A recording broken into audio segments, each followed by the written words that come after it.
नमस्ते। मैं हूं doctor Nidhi Yadav, dermatologist and cosmetologist. मैं प्रैक्टिस करती हूं नारनौल हरियाणा में Shri Ram Yadav skin clinic and general hospital में। तो आज हम इस वीडियो में बात करेंगे पीआरपी के बारे में। पीआरपी आखिर हेयर लॉस में, बालों के झड़ने में किस तरह काम करता है। तो इस वीडियो में हम जो टॉपिक्स कवर करेंगे वो है पीआरपी आखिर है क्या। सेकंड इज पीआरपी किस तरह बालों के झड़ने में काम करता है, उसका मोड ऑफ एक्शन क्या है। थर्ड इज कि उसे किया कैसे जाता है, प्रोसीजर क्या है। मैं इस वीडियो के लास्ट में अपने कुछ पेशेंट्स की बिफोर एंड आफ्टर पीआरपी की कुछ इमेजेस शेयर करूंगी, ताकि अगर आप पीआरपी के सेशन लेने के बारे में सोच रहे हैं तो आप ये देखकर जान पाएं कि पीआरपी के द्वारा कितना हेयर लॉस में फ़ायदा मिलेगा। ओके, तो चलिए अब हम स्टार्ट करते हैं अपना वीडियो। पीआरपी का रोल इन हेयर लॉस। तो पीआरपी आखिर है क्या। पीआरपी यानी प्लेटलेट रिच प्लाज्मा। ये हमारे ब्लड से ही बना सीरम है जिसमें प्लेटलेट की मात्रा बहुत ज़्यादा अमाउंट में होती है, around 6 to 8 times higher than normal levels of platelet counts. अब प्लेटलेट रिच प्लाज्मा काम कैसे करता है। तो प्लेटलेट रिच प्लाज्मा में, जो कि मेनली प्लेटलेट से ही बना हुआ होता है, इन प्लेटलेट में मेनली 3 टाइप के ग्रैन्यूल्स होते हैं। इन 3 ग्रैन्यूल्स में से एक होता है अल्फा ग्रैन्यूल। ये अल्फा ग्रैन्यूल रिच होता है various type of growth factors and cytokines में। ग्रोथ फैक्टर्स जैसे कि vascular endothelial growth factor, TGF beta, insulin like growth factor, epidermal growth factor. Okay, तो ये सारे ग्रोथ फैक्टर्स और साइटोकाइंस क्या करते हैं, जो हमारा हेयर फॉलिकल है उसको डेवलप करने में एक्ट करते हैं। और इसी के साथ जो हमारे हेयर साइकिल का एनाजन फेज होता है, एनाजन फेज होता है growing phase of hair cycle, इसको भी प्रमोट करते हैं। तो इस तरह ये हमारे हेयर लॉस में काम करते हैं। अनदर मोड ऑफ एक्शन है इनका, जो सेल एपोप्टोसिस का जो डाउन रेगुलेशन करते हैं।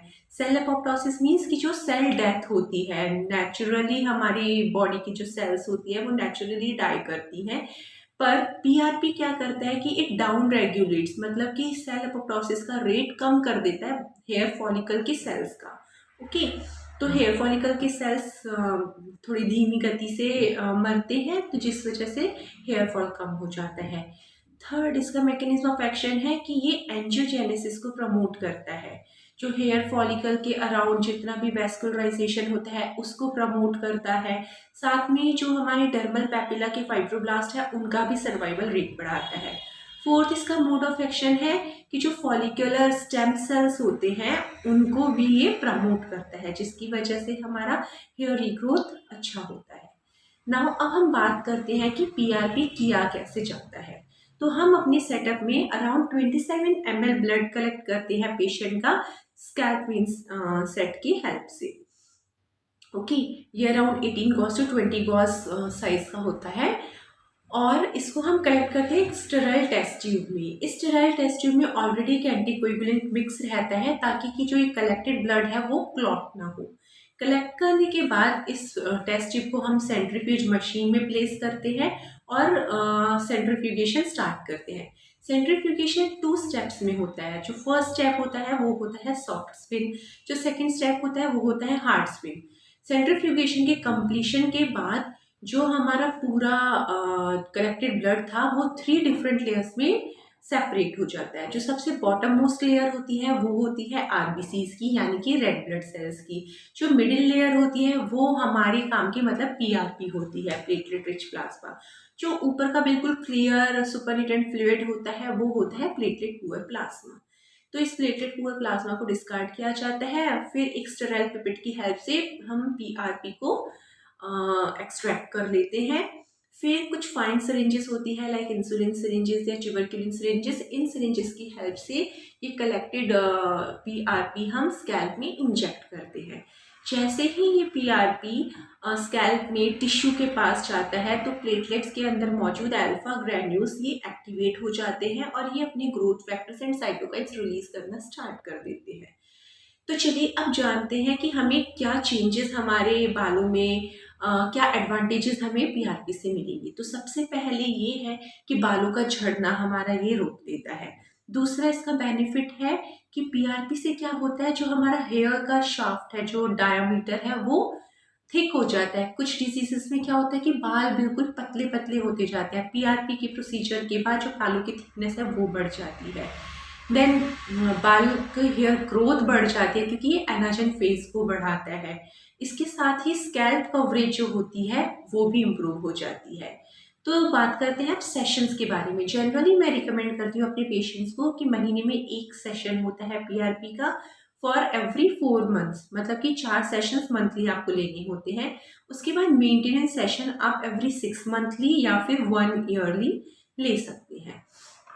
तो ये बात जानना हमें बहुत ज़रूरी है कि पीआरपी एक एडजुवेंट का काम करता है, मतलब कि उसके साथ साथ आपको मेडिसिन लेनी ज़रूरी है। अकेले अगर आप सिर्फ पीआरपी ही लेंगे तो इतना अच्छा बेनिफिट आपको नहीं मिलेगा।